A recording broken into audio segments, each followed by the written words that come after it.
Bonjour, je suis Sophie. Aujourd'hui, je vais vous lire l'histoire de Claire, qui s'intitule ainsi « Ma sœur m'a accidentellement envoyé un message audio destiné à son mari. Ce que j'ai entendu à mon sujet m'a fait partir le lendemain matin avec un plan qui a bouleversé sa vie. 6 mois plus tard, elle a dit « J'ai tout perdu. » Ma réponse « Eh bien, allons-y. » Je m'appelle Claire et j'ai 42 ans. Il y a un an, ma vie a complètement changé. Mon mari, Marc, et moi rentrions du dîner lorsqu'un camion a grillé un feu rouge et nous a percutés. Marc est décédé sur le coup. J'ai survécu, mais je suis restée handicapée. Pendant des mois, j'ai été en fauteuil roulant, incapable de marcher. Puis, lentement, avec la rééducation, j'ai recommencé à marcher, mais j'avais besoin d'une canne. J'en ai toujours besoin maintenant. Après l'accident, je me suis sentie si seule. Marc et moi étions ensemble depuis 8 ans. Nous n'avions pas d'enfants, juste l'un l'autre. Quand il est mort, j'ai eu l'impression qu'une partie de moi était partie. La maison que nous avions achetée ensemble semblait vide et froide sans lui. C'est à ce moment-là que ma sœur cadette, Pauline, est venue me rendre visite à l'hôpital. Elle a 35 ans, 7 ans de moins que moi. Elle est venue avec son mari, David. Ils avaient tous les deux l'air si préoccupés et attentionnés. « Le docteur nous a dit que tu allais avoir besoin d'aide à la maison », a dit Pauline en me tenant la main. « Tu ne peux pas tout faire toute seule en ce moment. Nous voulons emménager avec toi », a ajouté David. « Nous pouvons t'aider à la maison jusqu'à ce que tu ailles mieux. » J'étais si reconnaissante. J'avais peur d'être seule dans cette grande maison, à lutter pour faire les choses de base. Alors, j'ai dit oui. Ils ont emménagé 2 semaines après que je sois rentrée de l'hôpital. Au début, tout semblait bien se passer. Pauline m'aidait avec les choses que je ne pouvais pas faire. Elle préparait les repas, nettoyait la maison, m'aidait à m'habiller quand mes mains étaient trop faibles. David s'occupait du jardin et réparait des choses dans la maison. Je me sentais chanceuse de les avoir. Mais je dois vous parler de ma relation avec Pauline. Nos parents sont morts quand nous étions jeunes. J'avais 23 ans et Pauline n'en avait que 16. Je suis devenue sa tutrice légale. Je l'ai installée dans mon petit appartement en location. Je travaillais 2 emplois, parfois jusqu'à 18 heures, pour nous soutenir toutes les deux et payer ses études. Quand Pauline a obtenu son baccalauréat, j'ai payé ses études à l'université de proximité. Cela m'a coûté toutes mes économies. J'avais environ 4 500 € mis de côté pour un acompte sur une maison, mais j'ai tout dépensé pour sa fête de remise de diplôme et ses frais de scolarité. Quelques années plus tard, j'ai rencontré Marc. Nous avons emménagé ensemble et j'ai continué à payer le loyer de l'appartement de Pauline jusqu'à ce qu'elle termine ses études. Puis elle a rencontré David au travail. Ils sont sortis ensemble pendant 1 an et se sont mariés. J'ai dépensé 15 000 € pour leur mariage. J'ai dû contracter un prêt. Marc était contre. Il a dit que c'était trop d'argent, que Pauline devrait payer son propre mariage, mais j'ai insisté, c'était ma petite sœur. Maintenant, il vivait dans ma maison, m'aidant. Je pensais qu'il le faisait par amour. Au fil des mois, j'ai retrouvé des forces. La rééducation fonctionnelle fonctionnait. Je pouvais marcher avec ma canne. Je pouvais préparer mes propres repas, prendre soin de moi. Je n'avais plus besoin d'aide constante. Il y a 2 semaines, nous dînions ensemble. J'ai décidé de leur dire. J'ai réfléchi, ai-je dit, je vais beaucoup mieux maintenant. Je peux prendre soin de moi. Vous avez été d'une grande aide, mais je pense qu'il est temps que vous déménagiez et que vous repreniez vos propres vies. Le silence s'est fait dans la pièce. Pauline et David se sont regardés. Ils n'ont rien dit. David a juste continué à manger. Pauline a hoché la tête lentement et a dit « Nous en parlerons », mais ils n'en ont jamais reparlé. 2 semaines se sont écoulées et rien n'a changé. Ils vivaient toujours dans ma maison comme si je n'avais rien dit. Puis hier, quelque chose s'est produit qui a tout changé. J'étais assise dans le salon, lisant un livre, quand mon téléphone a vibré. C'était un message de Pauline. Je l'ai ouvert sans réfléchir, mais ce n'était pas un message texte. C'était un message vocal, et quand je l'ai écouté, j'ai immédiatement réalisé qu'il ne m'était pas destiné. « David, je n'en peux plus », a dit la voix de Pauline. Elle avait l'air frustrée. « Je ne supporte plus d'avoir Claire dans cette maison. C'est un tel fardeau. Nous avons déjà dépensé tellement d'argent pour elle. De l'argent que nous aurions pu utiliser pour nous-mêmes. » J'ai gelé. Mes mains ont commencé à trembler. Mais j'ai trouvé une solution, a poursuivi Pauline. Il y a cette maison pour personnes handicapées. Ça ne coûte que 1 200 € par mois. J'ai déjà parlé à l'administrateur. Je lui ai dit que Claire avait des problèmes mentaux, qu'il était dangereux pour elle de vivre seule. Il a été très compréhensif. Je ne pouvais plus respirer. J'ai continué à écouter. J'ai aussi vérifié les documents de la maison. La maison est au nom de Claire, mais j'ai trouvé un moyen de la faire transférer à nos noms. Tu te souviens de mon amie Amandine qui travaille au bureau du cadastre? Elle va nous aider. Nous pouvons le faire sans que Claire ne le sache. Mon estomac s'est noué. J'ai déjà signé les documents préliminaires pour la maison, a dit Pauline. Voici le plan. Mardi prochain, nous dirons à Claire qu'elle a un examen médical de routine. Nous l'emmènerons à la maison de retraite à la place et l'Y enregistreront. Au moment où elle réalisera ce qui se passe, elle sera déjà à l'intérieur et nous aurons sa tutelle légale. J'avais envie de vomir. Amandine a dit qu'avec les rapports médicaux que nous avons, ceux qui mentionnent la confusion mentale de Claire après l'accident, il sera facile de prouver qu'elle ne peut pas prendre de décision seule. Et une fois que nous aurons la maison, nous pourrons la vendre. Elle vaut 720 000 €. Nous pourrons rembourser toutes nos dettes de carte de crédit, le prêt automobile, et il nous restera encore assez pour faire ce voyage au Japon dont nous parlons. Pauline a ri. Elle a vraiment ri. Le meilleur, c'est que nous n'aurons plus à faire semblant. Nous n'aurons plus à l'aider à se doucher, à lui faire à manger, à l'écouter parler de Marc. Dieu, j'ai toujours détesté cet homme. Je suis contente qu'il soit mort. Des larmes coulaient sur mon visage. Dans un mois, Claire sera dans cette maison de retraite. Nous posséderons tout et nous pourrons enfin vivre en paix sans que cette stupide invalide ne nous contrôle. Le message s'est terminé. J'étais assise là, sous le choc. Je ne pouvais pas bouger. Je ne pouvais pas penser. Ma propre sœur. La sœur que j'avais élevée. La sœur pour qui j'avais tout sacrifié. J'ai pensé à toutes ces années. Travailler 2 emplois pour la soutenir. Dépenser mes économies pour son éducation et son mariage. Contracter un prêt que je payais encore. Et c'est ainsi qu'elle me remboursait. Je n'ai pas dormi cette nuit-là. J'étais allongée dans mon lit, fixant le plafond, planifiant. À l'aube, je savais ce que je devais faire. À l'aube, je me suis levée et je me suis habillée. J'ai mis mes vêtements les plus confortables, un jean et un pull. J'ai attrapé ma canne et j'ai discrètement rassemblé tous mes documents importants. Mon acte de naissance, mon certificat de mariage, le titre de propriété de la maison, mes dossiers médicaux, tout. Je les ai tous mis dans un sac. Pauline et David dormaient encore. J'ai appelé un taxi et j'ai quitté la maison aussi discrètement que possible. Je n'ai pas laissé de mots. Je n'ai pas dit au revoir. Le premier endroit où je suis allée était la banque. Elle ouvrait à 9 h, alors je me suis assise dans un café en face et j'ai attendu. Mes mains tremblaient. Je n'arrêtais pas de penser à ce que Pauline avait dit dans ce message vocal. Quand la banque a enfin ouvert, je suis allée directement voir la directrice. Elle s'appelait Sophie et j'avais déjà eu affaire à elle lorsque Marc et moi avions acheté la maison. J'ai besoin de vérifier mes comptes, lui ai-je dit, tous. Je pense que quelqu'un pourrait me voler. Le visage de Sophie est devenu sérieux.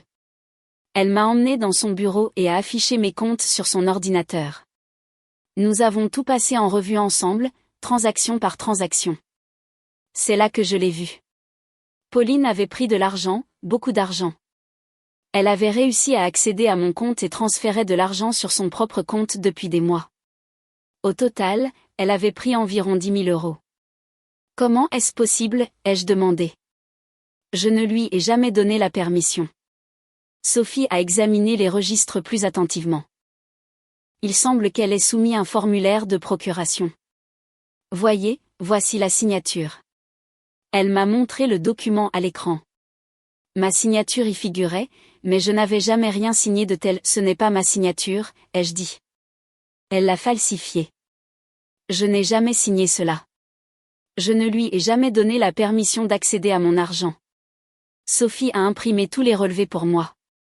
Chaque transaction, chaque transfert, le document de procuration falsifié, tout. Vous devez signaler cela à la police, a-t-elle dit. C'est une fraude.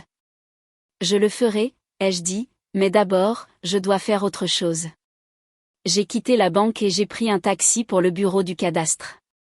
Je devais trouver Amandine, l'amie de Pauline qui y travaillait, celle qui allait les aider à voler ma maison. Quand je suis arrivée, j'ai demandé à parler à Amandine Dubois. La réceptionniste l'a appelée et quelques minutes plus tard, une femme d'une trentaine d'années est sortie. Elle avait les cheveux blonds et portait trop de maquillage. « Puis-je vous aider ?» a-t-elle demandé. « Je suis Claire » ai-je dit. La sœur de Pauline. Son visage a changé. Elle a eu l'air nerveuse. « Pouvons-nous parler quelque part en privé ?» ai-je demandé. Nous sommes allés dans une petite salle de conférence. J'ai fermé la porte derrière nous. Avant de m'asseoir, j'ai mis la main dans ma poche et j'ai allumé l'enregistreur vocal de mon téléphone. Je l'avais configuré dans le taxi en chemin. « Pauline m'a parlé de votre plan » ai-je dit. Le visage d'Amandine est devenu blanc. « Je ne sais pas de quoi vous parlez. »« Si, vous savez » ai-je dit. Elle m'a tout dit. Sur la façon dont vous allez l'aider à falsifier des documents pour me déclarer mentalement incapable ? Sur la façon dont vous allez l'aider à voler ma maison ? Amandine a commencé à secouer la tête. Non, je n'ai jamais dit que je ferais ça. J'ai juste. Enfin, Pauline m'a posé quelques questions sur le processus, mais je n'ai jamais accepté quoi que ce soit d'illégal. Alors, vous lui en avez parlé, ai-je dit. Eh bien oui, mais juste hypothétiquement, a dit Amandine. Elle transpirait maintenant. Elle a dit que vous étiez malade et qu'elle s'inquiétait pour vous. Elle a demandé quel serait le processus légal si quelqu'un devait prendre le relais pour un membre de la famille qui ne pouvait plus prendre de décision. Et qu'est-ce que vous lui avez dit, ai-je demandé. Amandine a regardé la table. Je lui ai dit qu'avec la bonne documentation médicale montrant une incapacité mentale, elle pourrait demander la tutelle au tribunal. Et une fois qu'elle aurait la tutelle, elle pourrait gérer toutes vos affaires, y compris les transferts de propriété. Et avez-vous proposé de l'aider avec les papiers, ai-je demandé. Il y a eu un long silence. Puis Amandine a dit doucement, elle m'a demandé si je pouvais aider à faire en sorte que les papiers soient traités rapidement. Elle a dit que vous étiez en danger, que vous aviez besoin d'aide tout de suite. J'ai dit que je verrais ce que je pouvais faire. Alors, vous alliez l'aider à falsifier des documents et à voler ma maison, ai-je dit. Non, je pensais que j'aidais quelqu'un dans le besoin, a dit Amandine. Mais sa voix n'était pas convaincante. J'en avais assez. J'ai éteint l'enregistreur. Merci pour votre honnêteté, ai-je dit, et je suis partie.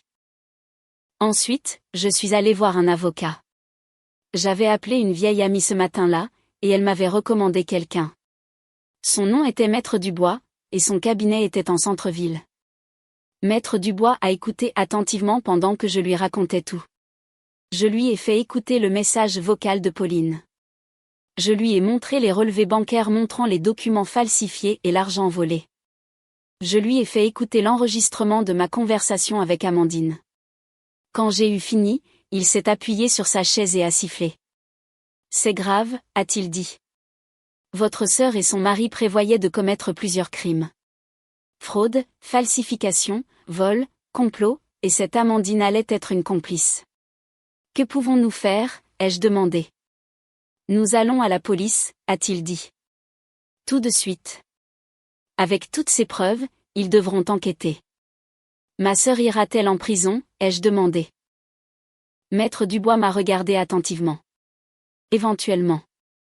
Cela dépend de beaucoup de choses. Le procureur pourrait proposer un arrangement.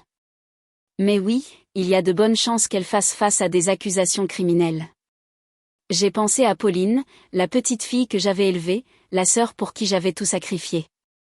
Et j'ai pensé à ce qu'elle avait dit dans ce message vocal, à quel point elle détestait Marc, à quel point elle était contente qu'il soit mort, à quel point elle avait hâte de se débarrasser de moi. Allons à la police, ai-je dit. Cette nuit-là, je ne suis pas rentrée chez moi. Je me suis enregistrée dans un hôtel près de l'aéroport. C'était une petite chambre, rien de luxueux, mais elle était propre et calme. J'avais besoin de temps pour réfléchir. Mon téléphone n'arrêtait pas de vibrer. Pauline m'appelait. David m'appelait. Ils envoyaient des messages. Où es-tu? Ça va? Nous sommes inquiets pour toi. S'il te plaît, rappelle-nous. Je n'ai pas répondu. J'ai juste éteint mon téléphone et je me suis allongée dans mon lit, fixant le plafond. Demain, tout changerait. Demain, Pauline découvrirait que je connaissais son plan, et son monde entier s'effondrerait, tout comme elle avait prévu de détruire le mien. Le lendemain matin, j'ai rencontré Maître Dubois au commissariat. Nous avions arrangé cela la nuit précédente. Maître Dubois a apporté toutes les preuves avec lui dans un dossier, les relevés bancaires, la procuration falsifiée, l'enregistrement de la confession d'Amandine, et bien sûr, le message vocal de Pauline. Nous nous sommes assis avec 2 détectives. Ils ont tout écouté. Ils ont pris des notes. Ils m'ont posé des questions sur le moment où j'ai découvert le message vocal, sur ma relation avec Pauline, sur la maison et l'argent. Quand ils ont eu fini, l'une des détectives, une femme nommée inspectrice Moreau, a dit « Nous avons assez d'éléments ici pour aller de l'avant. Je veux être là quand vous les confronterez, ai-je dit. » L'inspectrice Moreau a regardé Maître Dubois. Il a hoché la tête. « Nous pouvons organiser cela, » a-t-elle dit. 1 heure plus tard, nous étions dans 2 voitures de police en direction de ma maison. Maître Dubois était avec moi. Mes mains tremblaient tout le long du trajet. Je n'arrêtais pas de penser à l'expression du visage de Pauline quand elle réaliserait que je savais tout. Nous sommes arrivés à la maison vers 11 heures du matin. La voiture de Pauline était dans l'allée. Celle de David aussi. Ils étaient à la maison. Je me suis dirigée vers la porte avec ma canne. Maître Dubois était à mes côtés. Les 2 détectives étaient derrière nous. J'ai déverrouillé la porte et je suis entrée. Pauline était dans la cuisine. Elle s'est retournée en entendant la porte s'ouvrir et son visage s'est illuminé. « Claire, oh mon Dieu, où étais-tu? Nous étions si inquiets pour toi. Nous avons appelé et envoyé des SMS et tu n'as pas répondu et nous pensions que quelque chose de terrible s'était produit. » Et puis elle a vu les policiers. Son visage a changé. Le sourire a disparu. David est sorti du salon. « Que se passe-t-il » a-t-il demandé. Je n'ai rien dit. J'ai juste sorti mon téléphone, ouvert le message vocal et l'ai diffusé sur haut-parleur. La voix de Pauline a rempli la pièce. « David, je n'en peux plus. Je ne supporte plus d'avoir Claire dans cette maison. C'est un tel fardeau. » Le visage de Pauline est passé de la confusion à la pâleur. La bouche de David est tombée. Le message a continué à jouer. Chaque mot terrible. Le plan de me mettre dans une maison de retraite. Le plan de voler ma maison. Le commentaire sur la haine de Marc. Tout. Quand il a fini, la pièce était complètement silencieuse. Ce n'est pas. Je ne voulais pas, a commencé Pauline. Arrête, ai-je dit. Ma voix était froide. Ne me mens plus. Maître Dubois s'est avancé. Il a ouvert son dossier et a sorti les relevés bancaires. Nous avons également la preuve que vous avez falsifié des documents pour voler de l'argent sur le compte bancaire de votre sœur, a-t-il dit. Au cours des derniers mois, vous avez pris environ 10 000 € sans son autorisation. Il a sorti un autre document. Nous avons également une confession enregistrée d'Amandine Dubois du bureau du cadastre, admettant qu'elle a discuté de la possibilité de vous aider à obtenir frauduleusement la tutelle de votre sœur et à transférer la propriété. Il a sorti un dernier papier et a dit « Et nous avons un reçu montrant que vous avez payé une place dans une maison pour personnes handicapées, la réservant au nom de votre sœur sans son savoir ni son consentement. » Pauline a commencé à pleurer. « Claire, s'il te plaît, tu ne comprends pas. Nous essayons de t'aider. Tu as besoin de soins. Tu as besoin. J'ai besoin que tu arrêtes de mentir, ai-je dit. L'inspectrice Moreau s'est avancée. Pauline Fournier, David Mercier, vous êtes tous les deux en état d'arrestation pour fraude, falsification, vol et complot en vue de commettre un vol. Non, non, s'il vous plaît, a sangloté Pauline. Claire, je suis ta sœur. J'ai fait une erreur. S'il te plaît, ne fais pas ça. David est resté là, sous le choc. Il n'a rien dit. L'autre détective leur a lu leurs droits et leur a mis les menottes à tous les deux. Pauline pleurait si fort qu'elle pouvait à peine tenir debout. Le visage de David était vide, comme s'il ne pouvait pas croire ce qui se passait. Le procès a mis quelques mois à s'organiser. Pendant ce temps, je suis à peine sortie de la maison. Maître Dubois s'est occupé de la plupart des démarches légales. Le bureau du procureur m'a contacté plusieurs fois pour revoir mon témoignage. Pauline et David ont essayé de m'appeler depuis la prison. Je n'ai jamais répondu. Ils ont envoyé des lettres. Je les ai jetées sans les lire. Enfin, la date du procès est arrivée. Mais la veille du jour où nous devions aller au tribunal, Maître Dubois m'a appelé. Ils veulent faire un arrangement, a-t-il dit. Ils plaideront coupables à toutes les accusations. En échange, le procureur recommandera des peines avec sursis au lieu de la prison. 6 mois avec sursis pour chacun d'eux, et la même chose pour Amandine. Qu'est-ce que cela signifie, ai-je demandé. Cela signifie qu'ils seront en liberté surveillée pendant 6 mois. S'ils ne font pas de bêtises pendant cette période, ils n'iront pas en prison, mais ils auront un casier judiciaire. Ils devront rembourser tout l'argent qu'ils ont volé, plus 20 000 € de compensation pour vous. J'y ai réfléchi longtemps. Vont-ils perdre leur emploi, ai-je demandé. Probablement, a dit Maître Dubois. La plupart des employeurs ne veulent pas garder des personnes condamnées pour fraude. D'accord, ai-je dit. Dites-leur que j'accepte l'arrangement. L'arrangement a été conclu. Pauline, David et Amandine ont tous plaidé coupables. Le juge les a condamnés chacun à 6 mois avec sursis. Ils ont dû me rembourser les 10 000 € qu'ils avaient volés, plus 20 000 € supplémentaires en compensation, soit 30 000 € au total. Comme Maître Dubois l'avait prédit, ils ont tous deux perdu leur emploi. Amandine aussi. J'ai appris par des amis communs que tout le monde en ville savait ce qu'ils avaient essayé de faire. Leurs amis ont cessé de leur parler. Les gens chuchotaient à leur sujet à l'épicerie. Ils sont devenus connus comme la sœur et le beau-frère ingrat qui avaient essayé de voler une femme handicapée. Je n'ai pas eu pitié d'eux. Pendant ce temps, j'ai apporté quelques changements à ma vie. J'ai mis la maison en vente. Je ne pouvais plus y vivre. Trop de mauvais souvenirs. Elle s'est vendue rapidement à un bon prix. J'ai utilisé l'argent pour acheter un bel appartement dans un complexe conçu pour les personnes handicapées. Il y avait tout ce dont j'avais besoin. Il y avait une clinique médicale juste à côté où je pouvais poursuivre ma rééducation. L'immeuble avait une salle de sport avec des équipements spéciaux pour les personnes comme moi. Il y avait une piscine où je pouvais faire de l'exercice sans mettre de pression sur mes jambes. C'était parfait. J'ai aussi été voir un notaire et j'ai changé mon testament. Tout ce que je possédais irait à une fondation caritative qui aidait les personnes handicapées. Pauline ne recevrait pas un seul euro. J'étais heureuse.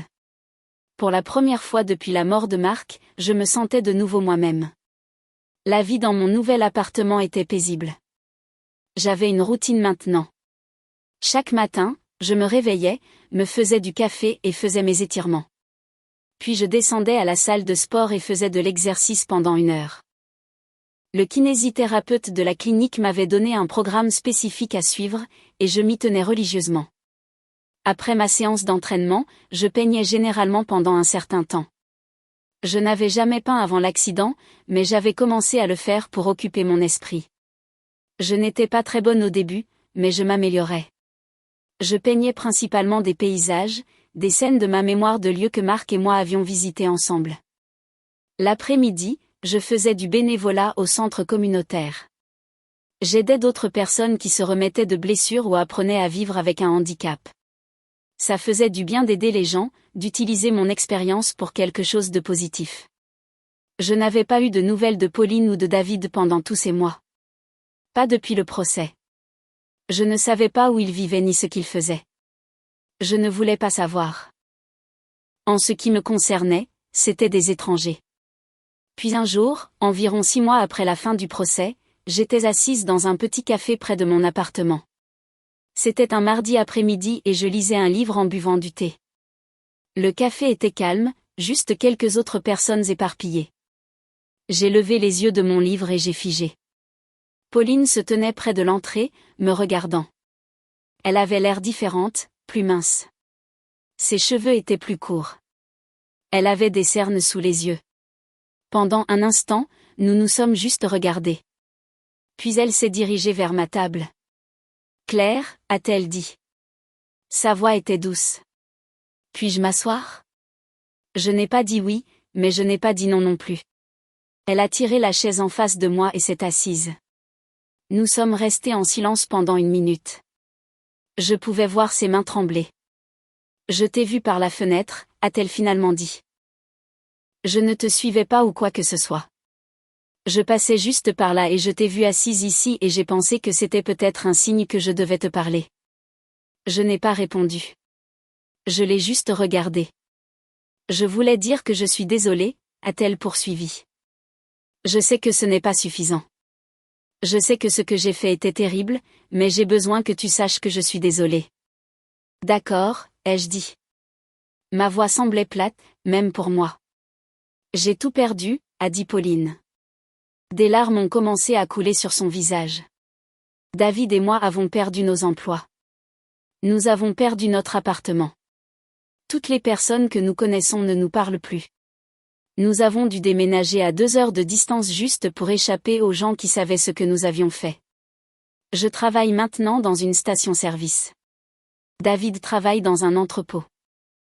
Nous avons à peine de quoi payer nos factures. J'ai bu une gorgée de mon thé et j'ai attendu. Je sais que je le mérite, a-t-elle dit.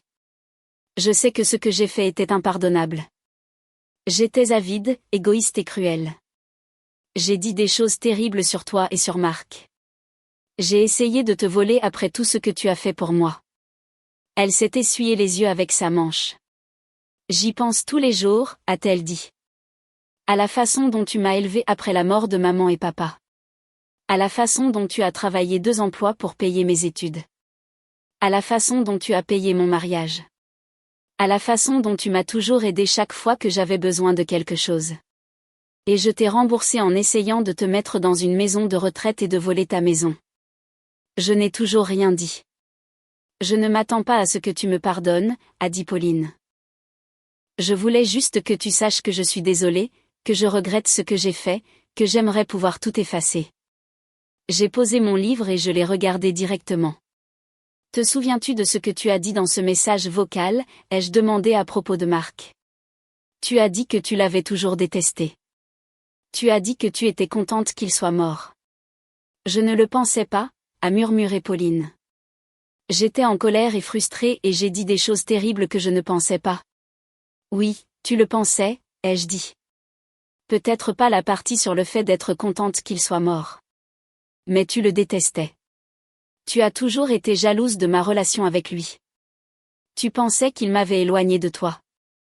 Pauline a baissé les yeux sur la table. Et tu sais ce qui est le pire, ai-je continué. Ce n'est pas que tu aies essayé de me voler. Ce n'est même pas que tu aies voulu me mettre dans une maison de retraite. C'est que tu étais prête à faire tout cela après que j'ai passé toute ma vie d'adulte à prendre soin de toi. J'ai tout abandonné pour toi, Pauline.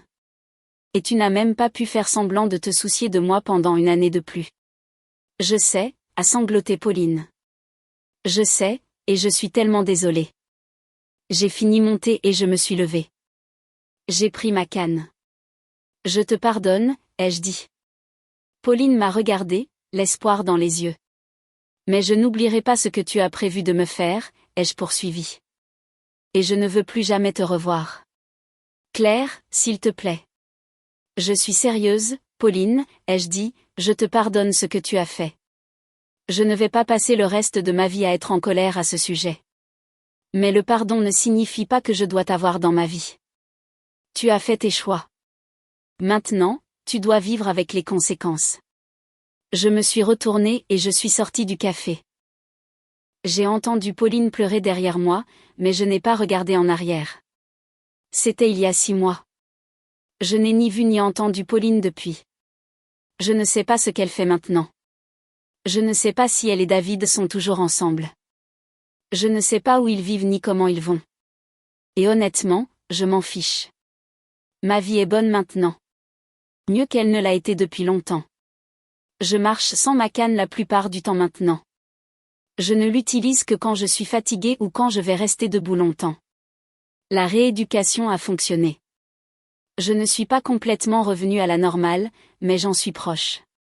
J'ai de nouveaux amis au centre communautaire, des gens qui comprennent ce que c'est de se remettre d'un traumatisme, de reconstruire sa vie après que tout s'effondre.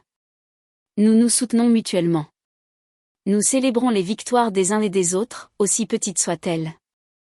Je peins toujours. Je suis même devenue assez douée. J'ai vendu quelques tableaux lors d'une foire d'art locale le mois dernier. Rien de majeur, juste assez pour être fière de moi. Marc me manque toujours tous les jours. Je pense que ce sera toujours le cas. Mais le chagrin n'est plus aussi vif. Maintenant, quand je pense à lui, je me souviens surtout des bons moments, des voyages que nous avons faits ensemble, des soirées calmes à la maison, de la façon dont il me faisait rire. Quant à ma famille, je n'en ai plus. Pas au sens traditionnel, mais j'ai construit une nouvelle famille, des amis du centre communautaire, mon kinésithérapeute, les voisins de mon immeuble, des gens qui se soucient de moi parce qu'ils le veulent, pas parce qu'ils y sont obligés.